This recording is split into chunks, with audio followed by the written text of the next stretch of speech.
Well, after years of ignoring and neglecting the southern border that's wide open and granting illegals access to our country basically freely and demanding taxpayers foot the bill for this dangerous series of decisions, Joe Biden has now decided to act proactively with our border crisis with just 5 months to go before the election. Shocking, right? I'm sure you're surprised. Now, after everything is said and done, he decides to sign an executive order to shut down the border, but only partially. It depends on what I'm reading here. Some people say it'll still mean close to 1 million illegals a year under this policy. Some say it'll be double that, 1.8 million a year. Joining me now to discuss this is the former chief of the U.S. Office of Citizenship, Alfonso Aguilar. Alfonso, good to have you here. Happy to be with you. Yeah, well, look at this. Isn't this cynical? The man who creates the crisis after 3 years of allowing millions of people in the country, not wanting to call it a crisis for 3 years, all of a sudden says, this is a big problem and I'm going to solve it. I mean, this is really pathetic. It's clearly political. Well, in fairness, maybe he's in a border 12-step program. First, you have to admit you have a problem and that you're powerless over the border. I mean, honestly, Alfonso, it is a step forward. He has admitted that there is a problem. Well, but it's hypocritical because he could have done this before. He said he didn't have the legal authority, that he needed legislative action, which is not true. So this executive order is based on Section 212F of the Immigration and Nationality Act. He could have used this authority, done this 3 years ago, and we wouldn't be in this mess. But you know very well that the number one issue for voters in this election is the border. And we're 5 months from the election, so he needs to do something. And he's doing it and saying that he's not playing politics with it. It's Republicans. Republicans are to blame, which is really Isn't it remarkable? He wipes out the Remain in Mexico policy, which by all measures was a successful policy to keep people from running over the border. I think he repealed something on the order of 94 executive orders that Donald Trump had been put in place. Then he issued 60-plus more to further erode our security at the southern border, and then has the gall, the absolute gall, to stand out there a short time ago and say, oh, it's Donald Trump's fault, it's the Republicans' fault. They wouldn't give me this other bipartisan deal that would have greenlighted 5,000 people a day before they could put the brake on, and only put the brake on if they decided, oh, maybe it's an emergency. I mean, this is all bunk, you know, isn't it? It's just for show, and I think the American people can see through this. If you look at the details of the proposal, I mean, look at the exceptions. Unaccompanied minors can still come in. People who apply through the CBP-1 app, you know, the program that he fabricated unconstitutionally using humanitarian parole. So all these people are still going to be able to come in. And when the border is not closed, short of 2,500 people a day are going to be able to come in. This doesn't do anything to stop catch and release. This will continue. So there is no incentive here to deter people from making that dangerous trek to our southern border. So we're going to continue to see this massive flow of people. I mean, this is just pure politics, and I think it's really pathetic. It's late, and it's bad policy. And you think that there's really no teeth in it anyway. You think that this is all smoke and mirrors and meaningless.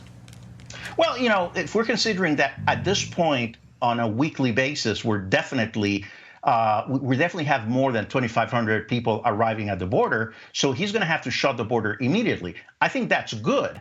But once the border is reopened, again, we're going to see a lot of people being let in. So the incentive is still there for people to make the trek. They're just going to wait on the Mexico side and eventually come in little by little. So they're not going to go in immediately, but they're going to start filtering in people at a tune of short of 2,500 people a day. So to me, this doesn't resolve anything. Shut the border, period, until we can get things under control.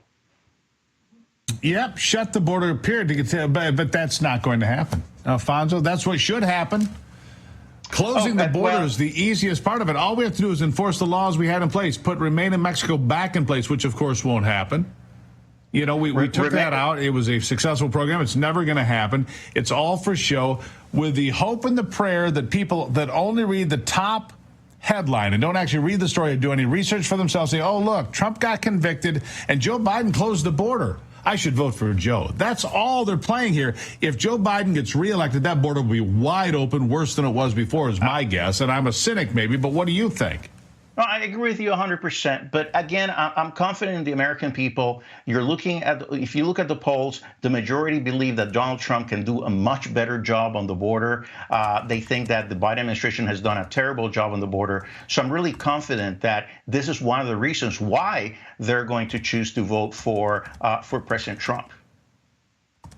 Yeah. So what do you think happens here? Do you think this moves the border issue politically? Does it move the needle, or are we still in about the same place, or does Joe Biden get some benefit from this? I'll give you the last word. I think it's too little, too late. The damage is done because you're seeing hundreds of thousands of people throughout the country, in urban centers, in communities across the country, taking resources from American citizens, many of them committing crime, sadly. So the damage is done. That's why this makes no difference at the end politically. Yeah. Well, Alfonso, we'll keep an eye on it. I greatly appreciate you being here. Always a pleasure to be with you. Thank you, sir. Now, this segment is brought to you by Tax Network USA.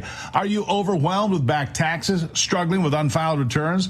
The IRS has stepped up enforcement since the end of COVID relief programs, issuing millions of pay-up notices in 2024. If you're worried about IRS collection tactics, no need to face them alone. Tax Network USA can help. Tax Network USA is the nation's premier tax relief firm with a history of negotiating over $1 billion in tax relief for clients. They offer a range of services, including penalty forgiveness, hardship programs where you might not have to repay anything until your tax debt expires, and even offering compromise solutions for lump sum settlements.